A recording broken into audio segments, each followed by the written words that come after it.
రోజుకి 100 రూపాయల ఖర్చుతో ఈ మహాలయ పక్షాల్లో మీ పితృదేవతలకు కాశీ మహాక్షేత్రంలో సెప్టెంబర్ 8 నుండి 21 వరకు జరిగే తిలాహోమంలో పాల్గొనండి. నమస్తే, వెల్కమ్ టు సుమన్ టీవీ. నేను పద్మిని. ప్రస్తుతంతో పాటు ప్రముఖ ఆధ్యాత్మికవేత్త లక్ష్మీ నరసింహస్వామి ఉపాసకురాలు శ్రీమతి స్రవంతి గారు మనతో పాటు ఉన్నారు. మాట్లాడదాం అక్క. నమస్తే అక్క. నమస్తే పద్మిని. ముందుగా మీకు దసరా దేవి శరన్నవరాత్రుల శుభాకాంక్షలు. ఏమనాలి నేను?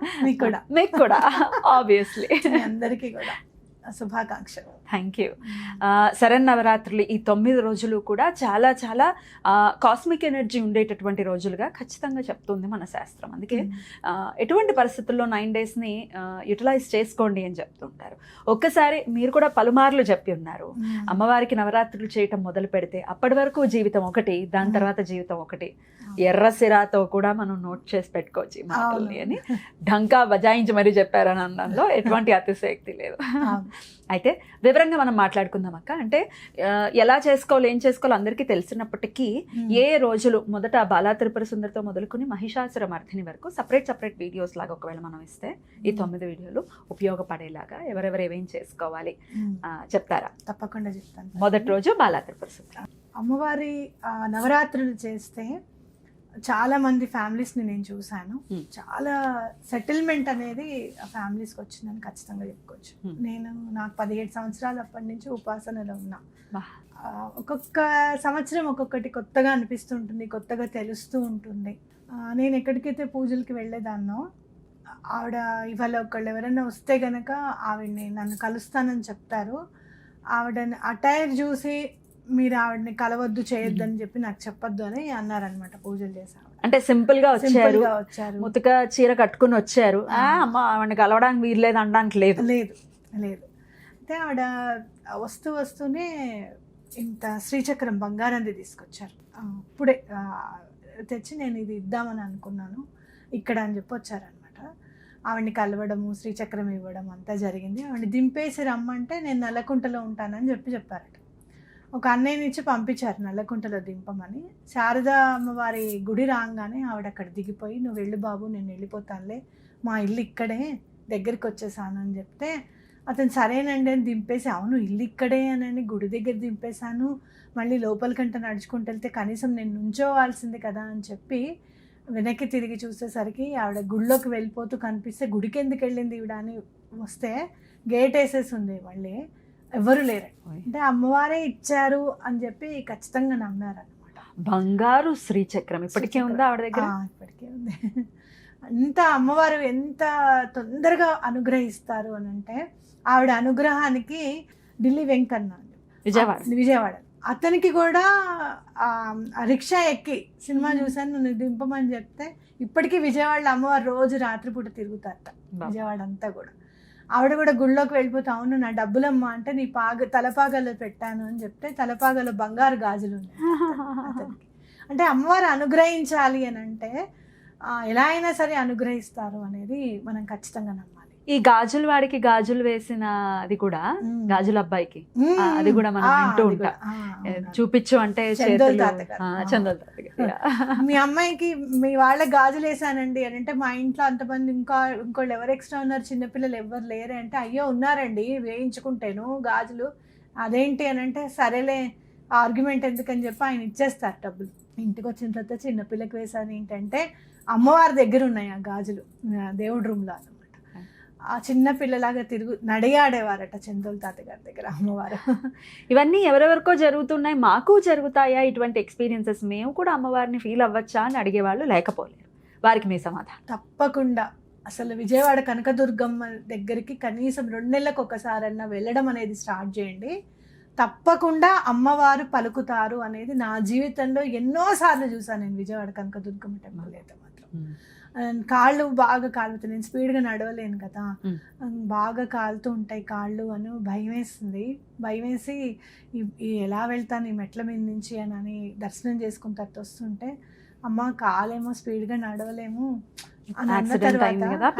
ఎందుకు అనే డౌట్ రావచ్చు. యాక్సిడెంట్ అవి స్పీడ్గా నడవలేను, అడుగు పెట్టాను, ఎవరో పైప్ ఓపెన్ చేశారు, నీళ్ళు వస్తున్నాయి, మెట్ల మీద నుంచి ఆ నీళ్ళలో నడుచుకుంటూ వెళ్ళాను. కాలు కాలడం కాదు, ఎంతో హాయిగా వెళ్ళడం జరిగింది. ఆ చిన్నవి కూడా మనం నోటీస్ చేయొచ్చు. కదా? అవును, తప్పకుండా తప్పకుండా. అద్భుతం. అయితే బాలా త్రిపుర సుందరి గురించి ప్రత్యేకంగా చెప్పండి అక్క. ఈరోజు మొదటి రోజు బాలా త్రిపుర సుందరి కదా, అమ్మవారి ఉపాసన చేసే వాళ్ళు కూడా అమ్మో బాలా ఉపాసన అంటే మామూలు విషయం కాదు అని అంటుంటారు.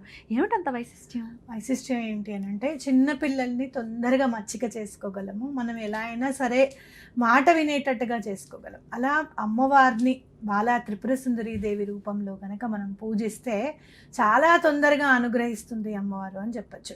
మరి చిన్నపిల్ల కదా, ఎలాంటి శౌర్యం ఉంది అమ్మవారికి అని అంటే, బండాసుర పుత్రుల్ని వధించింది అని చెప్పి అమ్మవారిది బాలా విక్రమనందిత అని నామం ఉంటుంది అనమాట.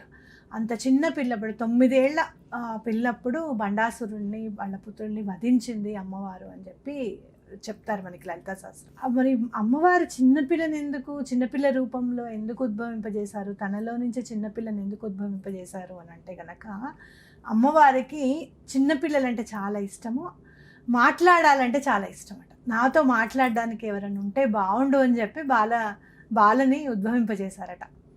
అర్థమైంది అంటే ఏంటి, మనసు కల్మషం లేని పిల్లలు ఎలా అయితే ఉంటారు, చిన్న పిల్లలకి ఒక చాక్లెట్ ఇస్తే ఆనందపడిపోతారు, అట్లా అమ్మవారు చిన్నగా అనుగ్రహం ఏదైనా చూపించిన, మనం పూజ చేసుకుంటున్నప్పుడు అట్లా పూబడిన గబుక్కున మనం పూజ చేసుకుంటుంటే ఎవరన్నా నేను ఇవాళ మీ ఇంటికి రావాలనిపించిందండి అని ఎవరన్నా వచ్చినా ఆవిడ రూపంలోనే మనం చూడాలి అని చెప్పి, చిన్న విషయాలకు కూడా అల్ప సంతోషం అంటాం చూసావా, ఆ సాటిస్ఫాక్షన్ అనేది, తృప్తి అనేది కనబరచాలి అని చెప్పి మనం నేర్చుకోవాలి.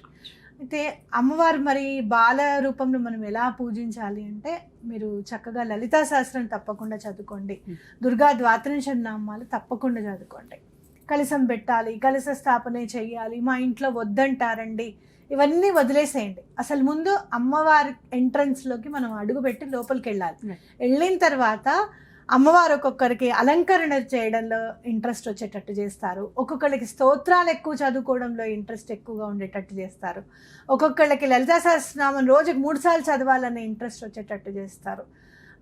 ఇవన్నీ కూడా మీరు షోడశోపచార పూజ ఇవన్నీ కూడా మన కాన్సన్ట్రేషన్ అనేది అమ్మవారి దగ్గరికి రావడానికి. అర్థమైందా? సో చిన్నగా పూజ స్టార్ట్ చేసుకోవాలి అనుకునే వాళ్ళు లలితా సహస్రం చదువుతూ పూజని స్టార్ట్ చేసుకోవచ్చు అనమాట. ఐహికంగా ఒకవేళ నేను అడిగితే కనుక, అమ్మవారిని ఉపాసిస్తున్నా లేకపోతే అమ్మవారిని ఈ 9 రోజుల్లో మొదటి రోజు అమ్మవారిని పూజిస్తే ఎటువంటి కోరికలు నెరవేరే పరిస్థితి ఉంటుందక్క? శత్రువులు అనేవాళ్ళు మన జోలికి రారు. అమ్మో వాళ్ళతో మనం మాట్లాడడమా, వాళ్ళ వంక మనం ఎట్లా తిరిగి చూస్తామో, అసలు అమ్మో వద్దులే, మన పేరు ఎత్తితేనే వాళ్ళకి భయం గొల్పేలా ఉంటుంది అనమాట. నరదృష్టి అనేది ఉండదు అస్సలు. నరదృష్టి, జెలస్ ఫీల్ అవ్వడము, ఈర్ష, అసూయలు, కోపము, ఇవన్నీ కూడా రాక్షసుడి లక్షణాలు. మనలో కూడా ఆ లక్షణాలు లేకుండా చేస్తారు. అట్లాగే అవతల వాళ్ళ లక్షణాలు ఉన్నవాళ్ళు మన జోలికి రాకుండా చేస్తారు. ఇంకోటి చెప్పనా, అహంకారం అనేది ఇట్లా గడ్డిని ఎట్లయితే పీకేసి ఈజీగా ఇట్లా పడేస్తామో, బాలా త్రిపుర సుందరి అమ్మవారిని గనక పూజిస్తే మనలో ఉన్న అహంకారాన్ని అలానే తీసి బయటపడేస్తారు అమ్మవారు. అద్భుతం అక్క. ఎన్నోసార్లలో నేను అనుకున్నాను, నేను చాలా ప్రాబ్లమ్స్ నేను సాల్వ్ చేయగలుగుతాను, ఎలాంటి ప్రాబ్లం అయినా నేను సాల్వ్ చేయగలుగుతాను అని అనుకున్నప్పుడు, నాకు ఒక క్లయింట్ నుంచి మొన్న మీకు చెప్పాను కదా, మనం ఎప్పుడైనా ఉమెన్ కంటెంట్ చేయాలనుకున్నప్పుడు ఆ విషయం తప్పకుండా ఉపయోగపడుతుంది. అది ఎలా సాల్వ్ చేయాలో నాకు అర్థం కాదు. ఒక మైండ్లో ఒకటి ఉండిపోయింది కదా, నేను సాల్వ్ చేయగలుగుతాను అని చెప్పి. అలా కాదు అని చెప్పి సర్వస్య శరణాగతి చేసి, ఇది నా స్ఫురణకి రావట్లేదు, నువ్వు ఎలా మాట్లాడమంటావో నువ్వు చెప్పమ్మా, ఏది చెప్పినా కూడా కాదంటున్నారు, ఇక నువ్వే స్ఫురణకు వచ్చేలాగా చెయ్యి అని దండం పెట్టుకున్న 10 నిమిషాలకు వచ్చింది పద్మిని, ఎలా మాట్లాడితే ఆ ప్రాబ్లం సాల్వ్ చేయగలుగుతామా. సో నేనేమంటాను అంటే, నేను అన్న మాట ఎక్కడైనా గనక మనం ఉపయోగిస్తే, అది నువ్వు కాదు, నేను చేయాల్సిన పని నీతో చేయిస్తున్నాను అని అమ్మవారు చక్కగా చెప్తారు. అది మీరు నమ్మండి ఖచ్చితంగా. ఈ అడ్మిట్ చేయడంలో మీ తర్వాత ఎవరైనా, ఎందుకంటే ఒకవేళ అది పాజిటివ్ అయినా నెగిటివ్ అయినా, you just admit it without any అంటే అమ్మో మనకి ఇంత స్టేచర్ ఉంది కదా, ఇది నేను చెప్పచ్చా అనేది ఏమి ఉండదు. దట్స్ సో బ్యూటిఫుల్ అక్క. ఎప్పుడైనా కూడా ఎవరైనా నేను ఎలా ఫీల్ అయ్యాను అనేది చెప్తే, వాళ్ళ జీవితంలో ఎప్పుడైనా అలాంటి సందర్భం వచ్చినప్పుడు ఈ మాట ఒక మార్గదర్శిగా పనిచేస్తుంది అని చెప్పడంలో నాకు ఎట్లాంటి అతిశయోక్తి లేదు. అయితే ఎప్పుడైనా సరే అవునండి నేను తప్పు చేశాను, అవునండి నేను అనుకోకుండా అలా చేశాను, నాకు అప్పుడు అలా మాట్లాడుతున్నప్పుడు నాకు తెలియలేదు అన్న మాటలు ఎప్పుడైతే మనం అడ్మిట్ చేస్తామో అమ్మవారి అనుగ్రహం ఇంకా ఉంటుంది మన మీద. ఆ కల్మషం అనేది ఉండదు కదా, డెఫినెట్ గా అమ్మవారు ఇంకొక దారి ఇంకా ఈజీగా చూపిస్తారు అనేది ఖచ్చితంగా చెప్పుకోవాలి. లాస్ట్ వీడియోలో ఒకసారి మీరు చెప్పున్నారు, ఒకవేళ లలితా సహస్రనామం రాని వాళ్ళు, చదవలేని వాళ్ళు, అంత టైం ఉండొచ్చు ఉండకపోవచ్చు వారి వారి ఇదిని బట్టి ద్వాదశ నామాల్ని ఖచ్చితంగా చదువుకోవచ్చు అని లాస్ట్ వీడియోలో చెప్పారు. ఒక్కసారి ఈ వీడియోలో కూడా చదివి వినిపించండి అక్క. సో అన్ని రోజులు కూడా వచ్చేటట్టు నేను ప్లాన్ చేసుకుంటాను. అన్ని రోజుల్లో కూడా ఈ ద్వాదశ నామాలు చదువుకోవచ్చు కదా, ఓ 11 టైమ్స్ చేయొచ్చు. Matter of 2 minutes.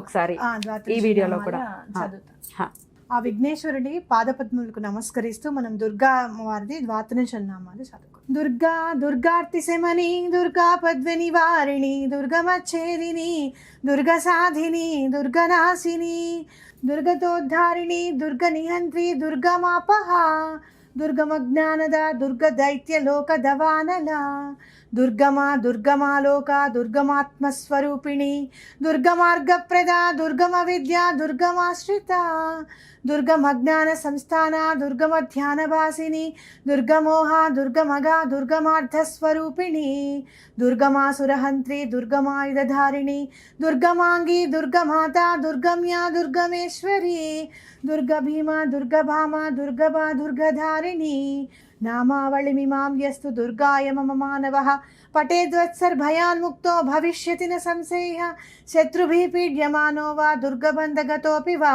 ద్వాత్రింశన్నామ పాఠేనాముచ్యతే నాత్ర సంశయః. ఇది శ్రీ దుర్గా ద్వాత్రింశన్నామావళి స్తోత్రం. అద్భుతం. ఇదైనా చదువుకుని 9 రోజులు కూడా ఇది ఒక 11 సార్లు 2 నిమిషాలు పడుతుంది. ఓ 11 సార్లు మీరు ఆల్రెడీ లాస్ట్ వీడియోలో చెప్పారు.